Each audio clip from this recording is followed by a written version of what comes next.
श्लोक 9.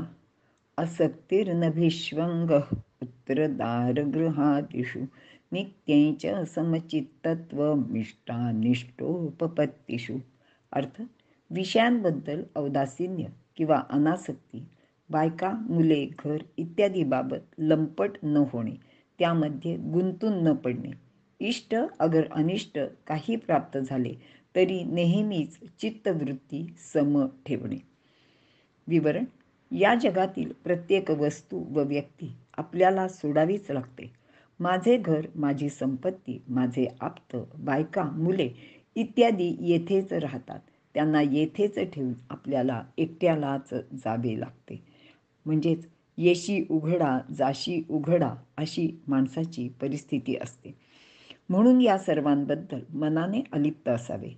ज्ञानदेव म्हणतात, प्रजा जे झाली ती वस्ती कीर आली का गौरवे बैसली रुखातळी. म्हणजे गुरं उन्हाच्या वेळी झाडाच्या सावलीला बसतात आणि ऊन कमी झालं की त्या झाडापासून आपल्या घरी निघून जातात. म्हणजे त्यांना त्या झाडाबद्दल काही प्रेम नसते, त्या सावलीबद्दल प्रेम नसते. ती एक गरजेची गोष्ट असते. तेवढीच गरज आली की ते निघून जातात. तिथे त्यांची आसक्ती नसते.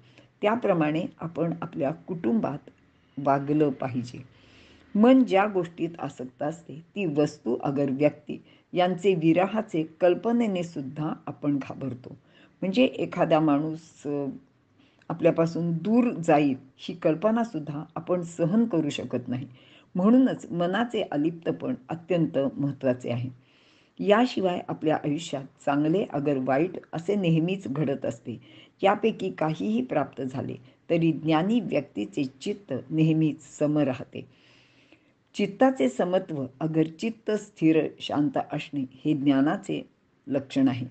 म्हणूनच आसक्ती न धरणे, भोगासक्त न होणे महत्त्वाचे असते. आपला प्रत्येक व्यवहार अनासक्तीने करायला लागतो.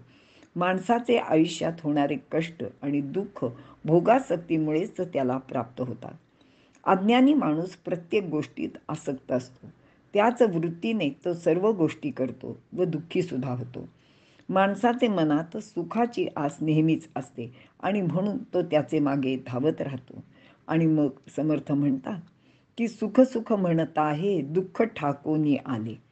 म्हणूनच भगवंतांनी इंद्रियार्थेषु वैराग्यम असे 8व्या श्लोकात सांगितले आहे व 7व्या श्लोकात आत्मविनिग्रह असा उपदेश सुद्धा केला आहे.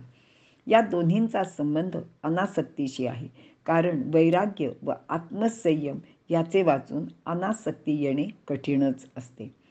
असा अनासक्त माणूस सुख दुःख हानी लाभ इत्यादी द्वंद्वे प्राप्त झाली तरी समचित्त राहू शकतो. कारण सुखाचे वेळी सुद्धा तो त्या गोष्टीत फारसा आसक्त नसतो. स्वाभाविकच दुःखानेही तो हताश होत नाही. समाजात भोगी माणसांची संख्या वाढली की कलह वाढतात, सर्वत्र अशांतता निर्माण होते. म्हणूनच माणसाने अगदी आपली मुले, पत्नी, घर, संपत्ती याविषयी सुद्धा आसक्त असू नये. मात्र प्रापंचिक माणसाने कुटुंबाच्या भरणपोषणाचे कर्तव्य पार पाडलेच पाहिजे. परंतु त्यासाठी संग्रही वृत्ती धरू नये. कारण यामुळे तो बऱ्या वाईट मार्गाने धनद्रव्य मिळवण्याचा प्रयत्न करतो. यामध्ये अपराध घडू शकतो व दुःख भोगावे लागते. हा आप्तस्वकीय, हा परका या दुजा भावामुळेच आपल्या हातून अन्याय घडतो. या सर्व दोष प्राप्त करून देणाऱ्या गोष्टींपासूनच माणसाने दूर राहावे.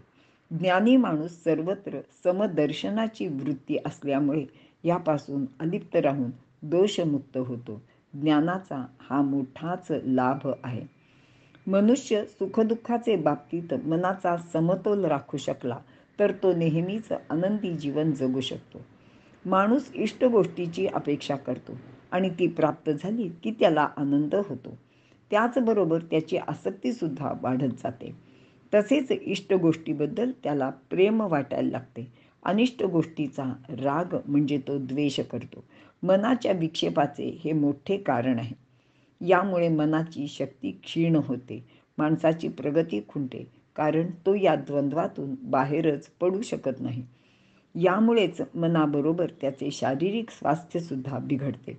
या सर्वांचा विचार करून सुख दुःखे समे कृत्वा असा उपदेश भगवंतांनी या पूर्वीच्या श्लोकात केला आहे.